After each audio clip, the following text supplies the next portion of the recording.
All right, here we are. We're in part 2 of the FearFishing webcast. That was a great work by Mike. You know, he's an epic angler, and he's a great guy to talk to. And any of you get the chance, make sure you add him on Facebook so you can really get to know Mike and follow him. He's an epic angler.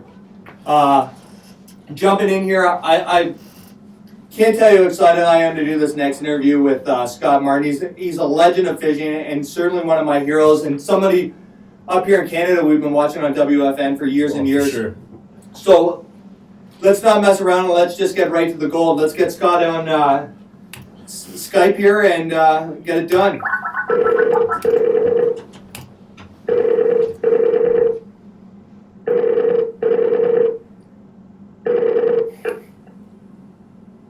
It'll take a second. What's up? Hey, how's it going, man? Good. How y'all doing? We're awesome, man. You know, first off, I want to say a huge thanks for doing this for us. This is an honor since, you know, all of us in here since we were kids have been watching the Scott Martin Challenge, and we've pretty much grown up on it, right?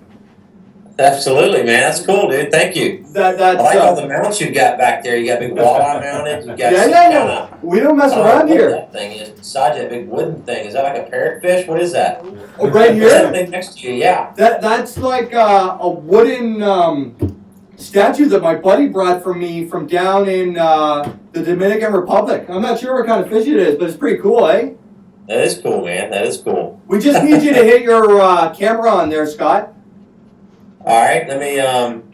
It's just a little camera button. Cool, dude. Oh, you couldn't see me though. No, we can't see you yet. I can see you. Hey, there we go. Hey. Nice hat, man. Yeah, rocking the Fear gear. You like it? That's awesome, man. Yeah. So let's just jump right into this. When up here in Canada on Saturday mornings, the only fishing we really got to see was your dad on TNN Outdoors. And so we all grew up like dreaming of fishing giant largemouth on Okeechobee with a balloon and a shad. So and that must have been shiner. Yeah, big shiner. And when like we don't have bass that big up here, but when I was 5 years old, I used to go down the river and pretend that I was doing it with mudcats. And I'd be like, look at, I'm like, whoa, with the big monster hook set. So what was it like growing up in that environment? It was cool, man. Living here on the lake, I mean, the lake's right here behind me. Out those doors, you know, like a couple hundred yards is Lake Okeechobee. So growing up down here, man, the fishing's, I mean, it's so good all the time. That's what's crazy. I mean, we have our summers, you know, in the summer it slows down a little bit as far as big fish goes. But, I mean, there's not a better place to be than, in, you know, here in January, February. You guys are frozen. I mean, you got ice everywhere. I mean, it's... Even our largemouth flip-flops and shorts pretty much all January, February. That's awesome. The front come through. Even our largemouth now have pretty much started to shut down because it's getting cold at night, like below zero. And our smallmouth are going crazy, and we're getting giant sacks of smallmouth. Like this time of year on Lake Simcoe, the Canadian record for a 5-fish limit is 31.6 pounds. Yeah. How about the 10-pounder just caught? Yeah, and so we have gigantic smallies here. Lake Ontario on our side in the spring, I fished the tournament opening weekend, third week of June, and there was 2 sacks over 30 pounds. Oh my gosh. So wow, dude, that's crazy. I love catching smallmouth, and I wanted to come up there this year and film. We just didn't get it put together. But the next 3 years is I did a multi-year contract with several of my big partners for next year, or for the next 3 years. And so that's going to allow me to shoot a lot of shows in advance. So this next year and the following year, I'm going to shoot a lot of stuff for the following year, you know, like in April, and May, and June. And really, I think we're really going to see some really, really good fishing places because I'm going to be able to shoot these shows so far in advance now. That's really awesome. And the Scott Martin Challenge for the next generation is really what Roland did for us. And it's amazing work. And I saw a couple episodes last week on WFN, which is what we have up here in Canada. Yeah. And you had college anglers on your show, and that's really amazing that you're getting the young people involved too. Yeah, we are. We're doing one in a couple weeks. I'm not going to say who it's with, but some pretty big high school anglers that are real popular on the social channels as well. So it's going to be really neat to have those guys on there and let them be on national TV, and I think we'll do a lot of cool things socially with it as well. I got to ask you a question that somebody asked me today to make sure I asked you, and it was about the FLWs coming to Canada, and now with having a series that large, lots of us are going to have to do a lot more traveling to lakes that we don't fish on a regular basis. If you're heading to a tour event, how do you break apart a lake in order to get as much out of pre-fish as you possibly can? I tell you, the biggest tip for me, that's a pretty broad question, but for me, what I feel like I do most of the time is I start thinking about, a couple weeks in advance. I really start thinking about that lake. I try to do as much research as I can, either on the internet, just trying to get a feel for kind of what the fish are doing, because every year is different. Weather changes, patterns are different, water levels are different. So you can't base it off like every April this happens. A lot of times when you're down here in this part of the country, you have to dictate it on what the weather's going to tell you to do. So I try to find out what's going on. Either reading forums or, sometimes I know I have buddies that live close to the area or whatever. I might call them out and just try to get a general fishing report from them. Just to try to, what I want to do is I want to try to get comfortable in my mind. I want to draw a picture in my mind of what I think I'm going to be doing, and not necessarily a specific technique, but just kind of overall feel. I want to try to envision myself fishing the tournament a lot, way before I get there, looking at the weather, seeing, has it been cold every day? Has it been hot every day? Just trying to visualize the transition. And then, I'm going to spend some time on Google Earth. I like to really go around and even getting on that other one, I forget the name of it, but you can do like the bird's eye view, which is really cool because you can zoom in and see, you can see lay down trees. And the reason I like that is because you go to these lakes, and the first day that you're on a lake, if you're not familiar with it, you've probably had this happen to yourself. Yeah, for sure. You go to a lake you've never been to before, you've only looked at it on a paper map, and you pull up to the lake and you launch, and it looks totally different than what you thought it was going to look like. And so you spend like the whole day kind of riding around going, wow, this is different, or this is cool, or this is not what I expected, and you're kind of distracted a little bit, you know what I mean? So I spend a lot of time on Google Earth. And so I'll get a real good idea. Is this a real wooded lake? Is it what's the water clarity look like? Is there a lot of houses, a lot of docks, a lot of creeks? So then when I get there day one of practice, I feel like I've already been on the lake. I can almost drive around and I almost feel like, yeah, I remember seeing that. Or because I've looked at it on the satellite imagery. And then day one of practice, I try to fish real free. I don't really try to make my mind up on exactly where I want to fish or how. But just try to fish real open-minded and kind of fish what feels good to me at the time. And then after that, day two, I start kind of breaking it down a little bit deeper, start focusing in on something that, has tipped me off. And then by day three, I'm refining everything on day three. I know you're a big Garmin guy. How have electronics and using Garmin fish finders and changed the game for you? Because they're coming out, they're innovating like crazy. Like it's amazing what units will do today. We had all the things several years ago with, Humminbird and Lowrance come out with the side imaging and the down imaging, and it was real groundbreaking, and that's awesome technology. And then Garmin, got that, of course. But then Garmin kind of kicked everybody in the dirt by doing the Panoptics deal, which is ridiculous, man. I mean, it's hard to explain, but it's tell you how important it is. I can't fish without one. Like I wouldn't. You'd be like if you were used to your down scan and your side scan, and then one day you went fishing and your boat didn't have it. It's kind of like losing your phone. You don't know what to do. You're like, oh, gosh, absolutely. I left my phone in the truck and I can't even fish now. Like, that's how that Panoptics is. You have to have it because you can see everything in front of the boat or beside the boat, about wherever, you point your trolling motor. And so that thought where you pull up to a spot and you're like, there was a bunch of fish here the other day, and you cast out there and you fish and nothing's happening, and you're like, well, I wonder if they're just there, they're not biting. Maybe I need to change colors. Maybe I need to change lures. With the Panoptics, I'm sitting back 100 feet. I'm scanning with my trolling motor, and if there's fish there, I see them. And then I can make adjustments. If I scan out there as I'm fishing and I don't see them, I leave. I don't have to waste any time. I don't have to second guess myself. I'm not fishing for mystery fish. I mean, if they're there, I fish for them. If they're not, I move on. And I don't have to idle over top of them with the big engine and scare them. I mean, it's like real-time fishing. Like, there's one right there. Oh, I just caught him. It's pretty cool. Now, I want to say congratulations on your Angler of the Year title. Thanks, man. Comparing that to your win at the Forrest Wood Cup, which one at a personal level means more? Like a 4-day tournament that you were consistent, or a whole season? Angler of the Year. I got to give props to Angler of the Year just because, these guys, I mean, the whole sport, the Bass Elite guys and the FLW Tour, they're no joke. I mean, these guys, I mean, they're good. I mean, you're just seeing all kind of records fall all the time where guys are making top 10 after top 10 after top 10 and cut after cut after cut. And so you can't even have, like, in the course of the whole year, I won by, I don't know, 9 points or whatever it was, which isn't a whole lot. It's 9 places. And I made the cut in every tournament except one. And I only won by 9 points, you know. So it just goes to show you how you can't have a bad tournament, and you barely can even have a bad day, not even one bad day out of the whole season. That's stressful. I just got my nails back, dude. I mean, I just started growing back like last week. I saw the FLW announce new rule changes. What are your thoughts on those?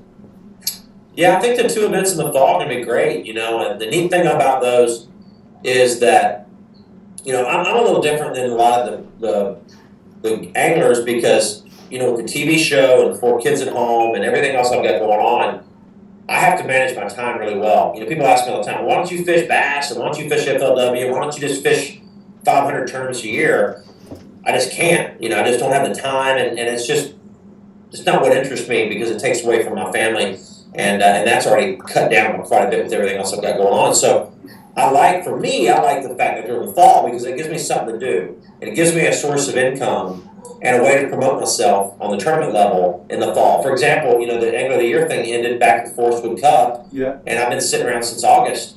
And my boat hadn't even moved. Like, I put my boat on charge the other day because I thought my batteries were not going to go bad. but that's not good to have that downtime. I feel real disconnected from fishing sometimes when that goes like that. So having those events in the fall gives me something to kind of keep some momentum going, keep some, you know, good press going. Yeah. So, you know, obviously your social stuff really hits hard good when you're having good tournaments and you're traveling around. It's a good opportunity for all that to keep it going. And I've been watching all your periscopes, and you've made a real huge push in social media. What do you think social media is doing for tournament fishing and just fishing in general? I mean, social media is awesome because it's just a way to connect with the fan base, and it gives you, you know, opportunities to, you know, brand yourself, number one, because with so many good anglers on tours right now, and so many people that are good marketable people, you have to brand yourself, you know, a lot more these days, because otherwise, you know, you're just going to get left behind. So social media for me is a big deal. I mean, you know, it gives you an opportunity to kind of promote, right? Yeah, absolutely. Well, we saw that. Right? Yeah, absolutely. And we saw your post today about joining the live target team. Are you excited about that? Dude, absolutely. I mean, that live target's really cool stuff. It's I've been really paying attention to them for several years now, and I've used a lot of their products, your Frog especially. And so to be able to work the guys at Live Target is cool. And tell you what I like about Live Target is basically just a small, you know, they're a big company, but they're a small family-owned company. Yep. You know, the Grant, you know, his mom works in the office, and his wife's there, and, you know, and it's just like, it's really cool to have that close-knit family, and they build awesome products. I mean, think about it, dude. I mean, that's a wrap. Yeah, for sure. That's awesome. You know, and you saw the bluegill, right? Yeah. I was just going to ask you about that thing. Dude, absolutely. Is that crazy or what? It is an amazing bait, and I actually got to see one really early because I know somebody in Canada was on the live target team, and that is the real deal. I can't wait. I'll tell you a funny story. So years ago, I was fishing on the Potomac River, and back when I won it, actually, in 2012, I believe, and I had found culprit worms. They made one that was similar to this. Doesn't look anything to this detail. It looked not even close in the detail, but it was similar type bait. And I found it in my tackle box one day, and I threw it out there at the Potomac, and I started jacking these big bass, you know, hitting this thing. And my buddy's like, dude, what is that thing? I go, I don't even know what it's called. And I go, it looks like a little, like, Baby Nemo thing, you know? So we kept calling it Baby Nemo and Baby Shamu, and it's the only one I had, and it just totally got chewed up. And I remember thinking, if somebody would come out with one that looked real, you know, that spent that much time detailing this thing out, it could be deadly. And so this is like my favorite bait, and I still hadn't really been throwing it yet, but it's my favorite bait, like, ever, just because it's so cool. I got my fiance in the room, and she wanted me to ask you, having such a busy schedule, how do you manage your bass career and your family life? Oh boy, you just have to balance it. I mean, it's not easy. I handle all my own social media.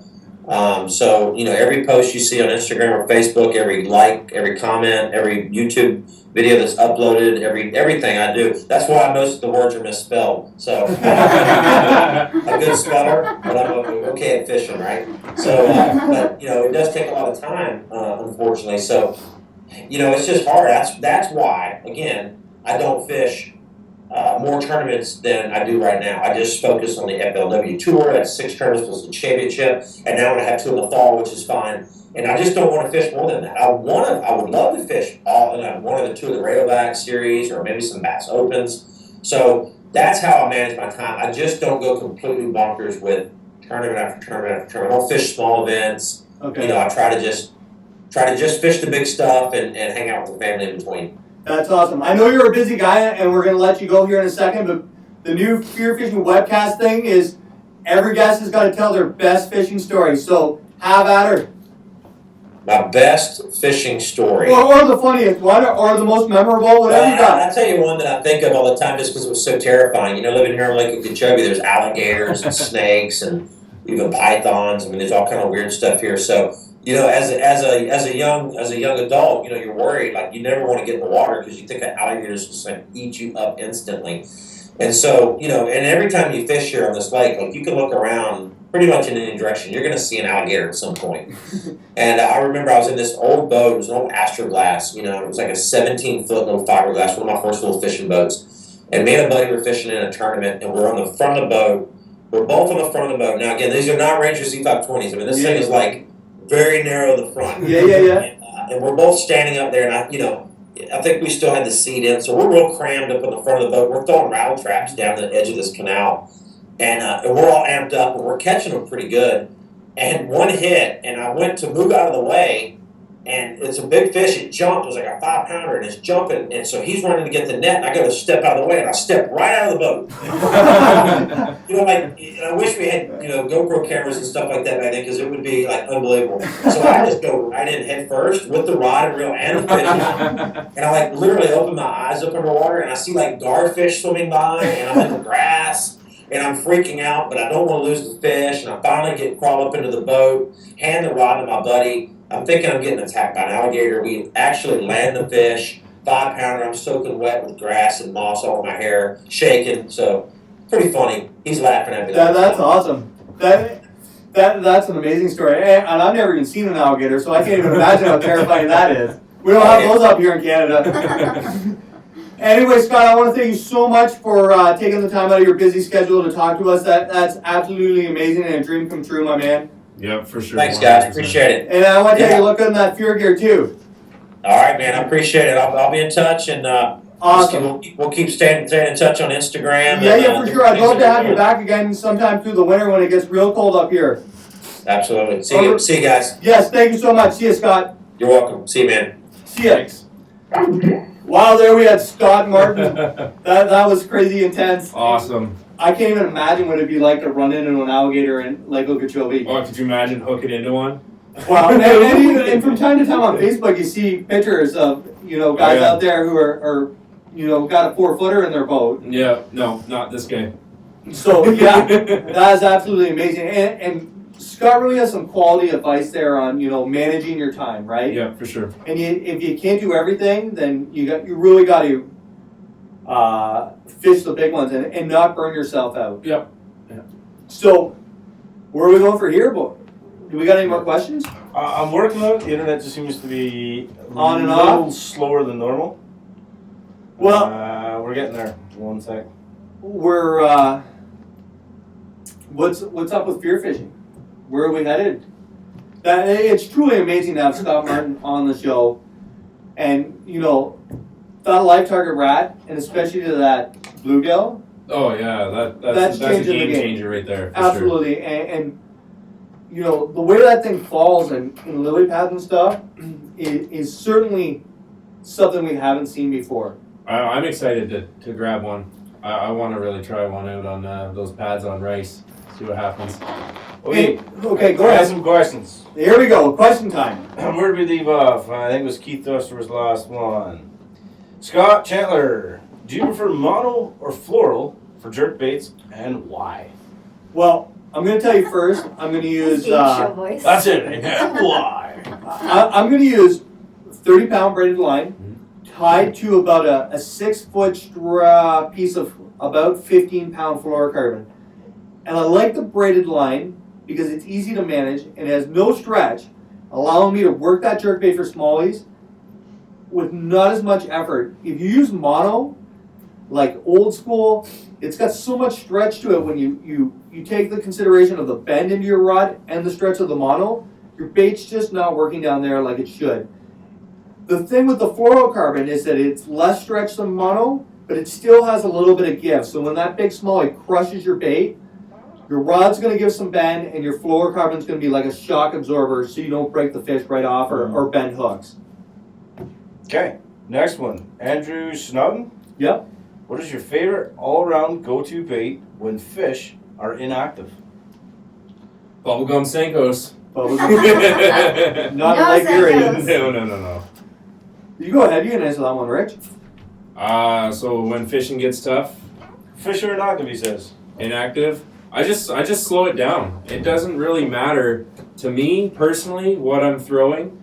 Obviously, it depends on where you are and what you're fishing, but slow the baits down and get it in front of their face, and like a flipping bait. Just Oh, look at that time we fished that tournament, German landings, off German landings there. it was was raining for, 8-9 hours solid?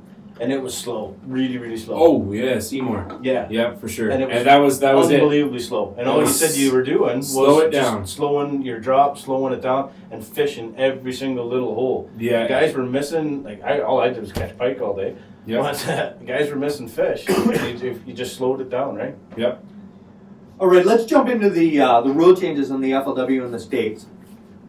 What I want to talk about is the sponsorship changes, and that guys are going to get able to fish on their own rigs with their own sponsors all 4 days of the tournament.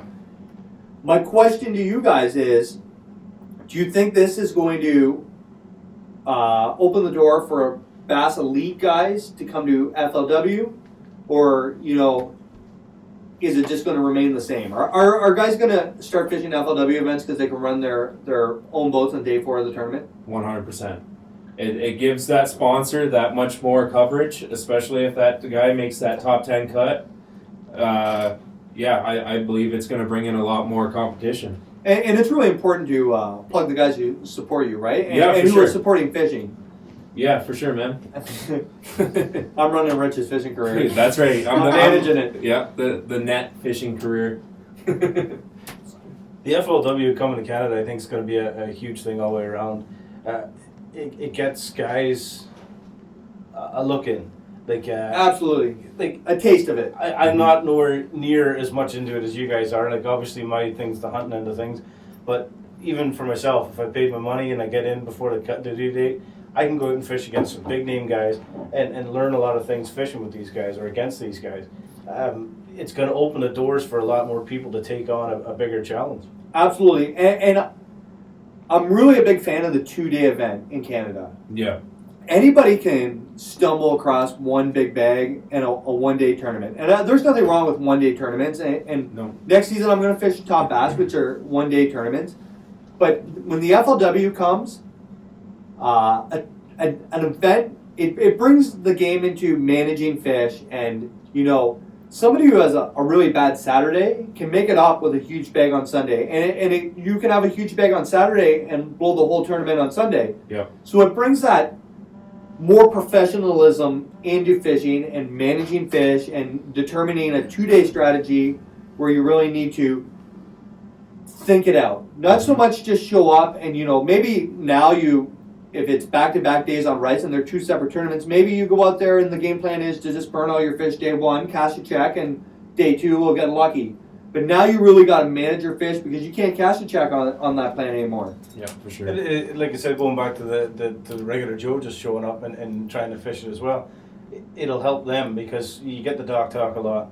Absolutely. And guys will start to learn, and they'll, you know, they might not know how to manage their 2-day events or catch a bag, and they just go out and fish hard, and you know, it's going to help them elevate their game as well, right? And it comes back to, like we talked on the first part of the show, like Corey and Chris Johnston are professional bass fishermen, and all these events that they show up to and participate in Canada, you're going there to prove yourself against the best anglers in Canada. So we're really lucky, and there's a lot of good sticks out there, like Jared Dean and Gerard Cox, and you know, there's a ton of guys across Ontario, and Mike, J-Mac, and Burnsy. Spiro. And these are guys you want to come to these events because you want to test yourself. If you want to test yourself, you got to beat the best. And you know, not fishing a tournament because somebody shows up is, you know, not the way to improve yourself. If you want to be a better hockey player, you need to play with better hockey players, That's right. and you need to test yourself. And we're really lucky to have that group of guys fishing tournaments in Ontario. Yeah.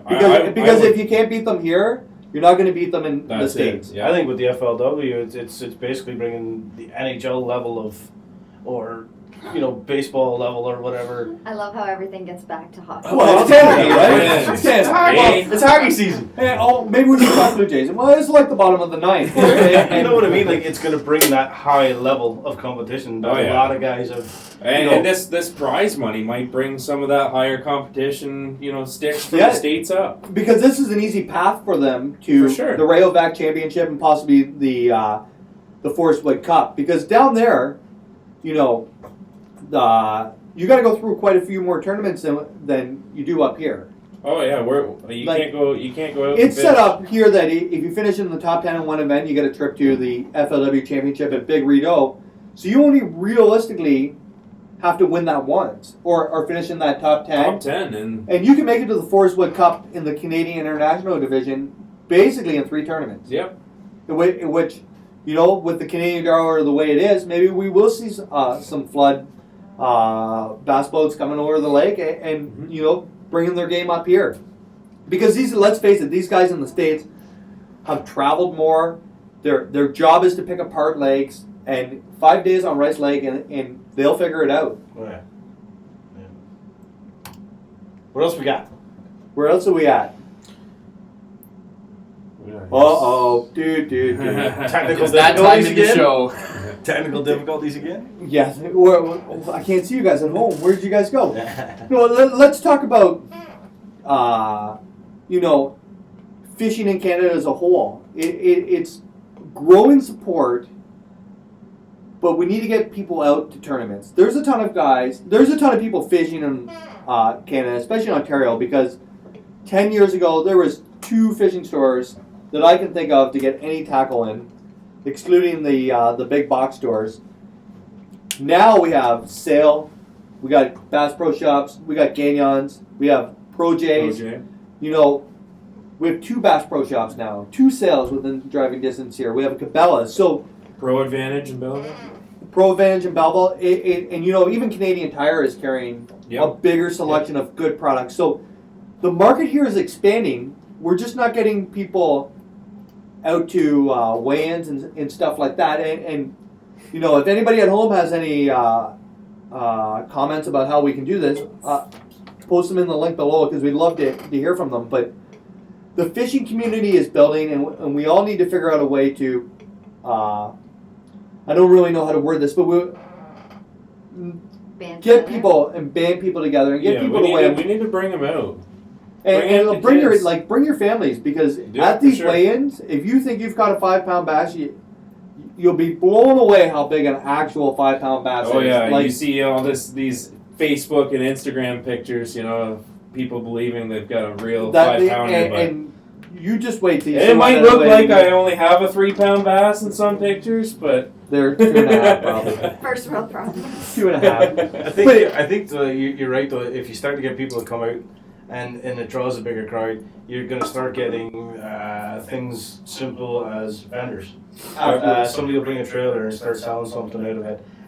You might even do like a Saturday night thing where a band shows up, and it turns into an event instead of just a wedding. And that's where the States is at too. That's right. Yeah. The FLW Tour brings out a lot of talent, and not just singer-songwriters, but they have a whole variety of vendors and whatnot, right? Look at that thing That's that's fair. for kids. It's a fair. Yeah. It is. And that's what we need Fishing here. fair. the sportsman We need to show. bring They've that. got that big tank where the kids Yeah. can go out and do their cast. Yeah. Absolutely. You know, stuff like that can come out to some of these big.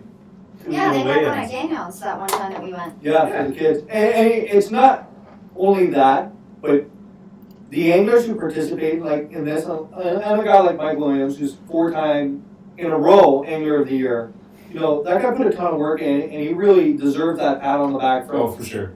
the fishing community. To, you know, that guy worked really, really hard to accomplish that. And it Goal. to continue to win like that, yeah, it's huge. And guys who win tournaments, guys don't win tournaments by just showing up. You know, to be successful, like Mike might like pre-fish for tournaments, but he's always out guiding, he's always out fishing, he's always out learning. And there's other guys that if you go on Rice Lake the Tuesday before a tournament, there's a load of boats out there. Oh, yeah. And there's a load of guys trying to figure this out. So having people come out and being involved in whatever part they would like to is huge for everybody. For sure. So where are we at? Do we got anything more to talk about, or are we wrapping her up? Mr. Producer. Mr. Producer, you're running the show. You're I the don't know. guy. I think we hit all our topics for today. We did a good job We today. did. We ran through really well.